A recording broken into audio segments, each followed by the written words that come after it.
Hi there. I'm going to do something I hardly ever do. I'm going to record a video showing people how to do something. I haven't rehearsed for it. But I got an interesting call today from somebody who asked me an interesting question. So I've gone through and done all the research, I've gotten the data, and now I'm looking at this big spreadsheet full of data about how the government buys, supposedly how they buy what I sell. What do I do with the data? So I thought that was a good question.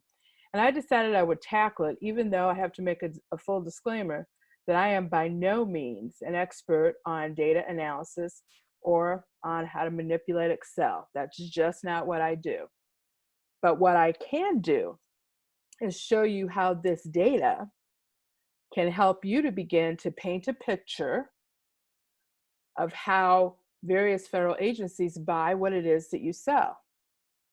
And once you have that picture clearly in your mind, then you can start thinking about ways to approach those same agencies to ask them about future requirements for whatever it is that you sell.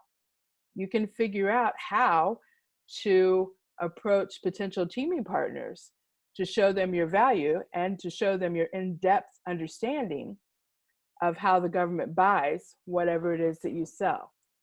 So rather than trying to give you a specific series of steps to follow, I'm going to tell you the pieces of information that you need to have in order to paint that picture, okay? And everybody's picture will be different. So I'm going to assume that you're a fairly small entity, you don't really have any government business yet, but you've got a viable business and you believe that you could be a good partner for various government agencies. And I have to assume that because you've gone to all the trouble to get this data. So you must be wanting to learn something. So first thing we're going to do is look at what's all in this spreadsheet.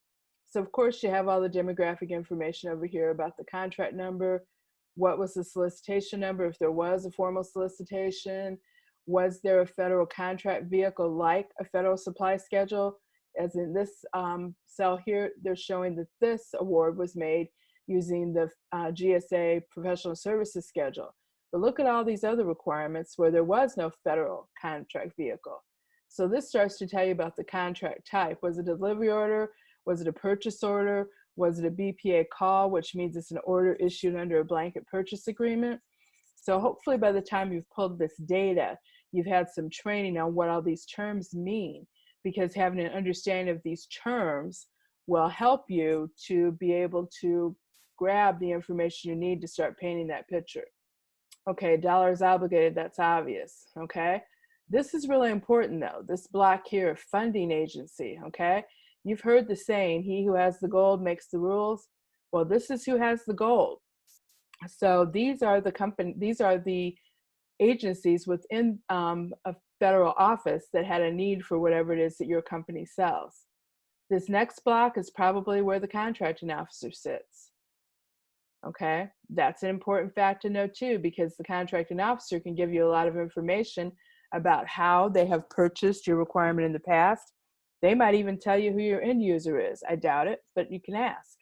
Okay, the next column, awarded vendor, that's who is doing work in the area that you want to win a contract award.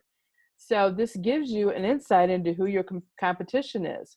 Now, I caution you, everybody that's won a contract may not be your competition. Some of these companies are massive. And if you're just starting out, they may not be your competition. But nevertheless, it's good to know who they are because they could be a partner, or maybe you could be a subcontractor for them. Okay? Now, this award date is also important because many things that the government actually buys, they buy them on a routine and regular basis.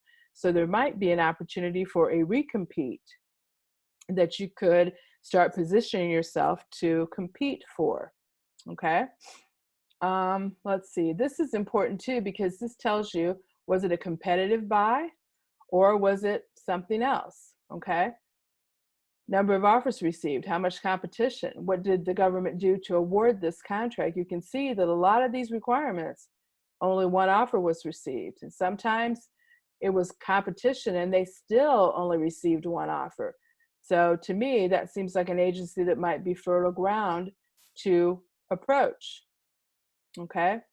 Going back up here, that the number of offers received, when you compare it to the method that was solicited, that's a good thing to look at. Let's see. So then we've got the contract type. This NAICS code and the PSC code, these are very important categories because this tells you how the government thinks about and how they classify whatever it is that you're buying, so that you can use the appropriate language, so that you can search using the right search terms when you're looking for upcoming and future opportunities.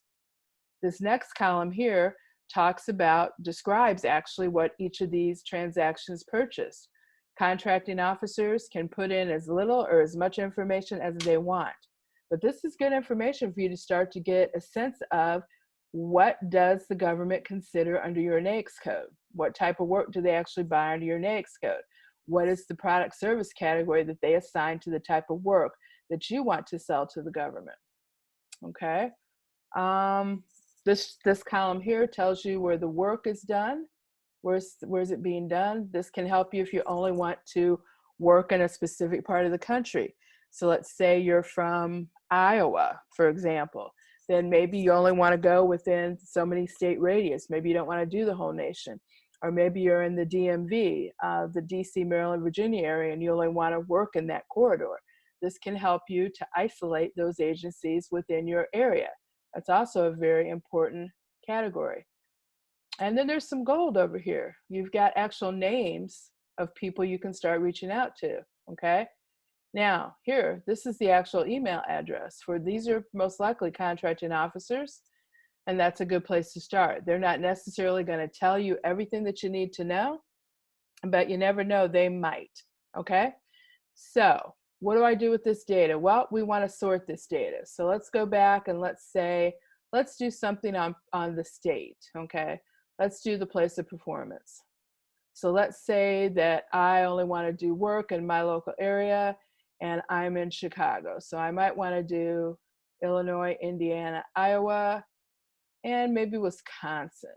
Let's do that, okay? So that's going to show me all the requirements that the government purchased in those areas for what it is that I buy and sell, okay? That's one way to use the filter. Another way to use the filter would be, as I showed you, to go back and see which requirements had competition, which requirements didn't have competition. So we have to find that column, okay? So we want to sort by how it was competed. So if I'm a small business, I'm probably going to be most interested in those requirements that were competed under SAP. And yeah, I'm probably going to start there because there's a rule about simplified acquisition contract awards being reserved for competition among small businesses. So that might be a place where I want to start. Again, if you don't know the rules and you're looking at this data, you're a little ahead of yourself. You need to kind of understand the rules, and then that will help you to know better how to use the data. And these are all the requirements to competed under simplified acquisition procedures, which probably means it was set aside for small businesses. And then you can marry that up over here with the number of offers that were received, okay? And some of these were competed and some of these were not. Actually, a lot of these were not. So let's go ahead and let's look and see how many of these only had one offer. Okay, so now we're looking at the sort that says it was competed under SAP, but look at all these had only one offer. So to me, you have to figure out what I want to do, and I need to figure out why, okay? So that would lead me to go to the next column and say, well, was it a small business set-aside, okay? Because if it was a small business set-aside, that's good, but maybe it wasn't a small business set-aside. Maybe they just didn't compete it for reasons of emergency or because it wasn't convenient for them or whatever the case may be. So let's look and see the no set-asides and look at all those contracts that were competed under simplified acquisition procedures. One offer was not set aside, okay? You gotta wonder what's going on there. So to me, those are fertile targets to hunt, okay? So again, the data can help you to paint a story, all right? But you can only paint the story of your company and the benefits that you offer after you understand and have a full picture of how your target agencies buy what you sell. one other way that you might want to use this data is, let's say that you have experience filming, doing a lot of work or campaigns for, I don't know, let's say National Institutes of Health, right? So let's say that that's your agency and you've got a lot of experience there. So maybe you want to see how much of this do they buy? I mean, I got that subcontracting opportunity at NIH, so let me see if NIH, if there are opportunities for me to be the prime contractor. So I would go over here to this category and I would first look at funding agency, because remember, funding is who has the money. So I would go and look and I'd start looking for NIH, and we're just going to do a few things here. But I'm going to scroll through this list. Okay, do I have NIH? Nope, I don't have NIH yet. Let me get there. Okay, so look at National Heart and Lung, that's under NIH, National Institute of Allergies, National Institute of Child Health, National Institute of Mental Health, Neurology, Aging, Alcohol, Drug Abuse, and the big NIH, okay? So if that's my passion, look at all those opportunities I have to look for, okay? So maybe that's my passion because I have a background in that, okay?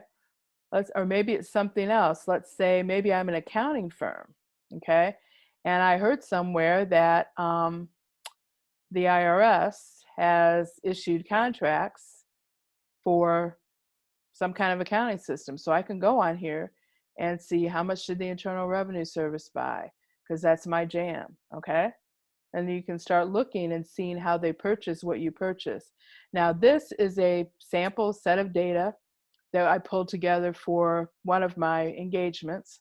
So this may not be reflective of what you find in your data set, but that's just a couple of ideas on how to use the data. If you need more information about that, feel free to reach out to me at Carla at IamCarlaWilliams.com. Happy diving.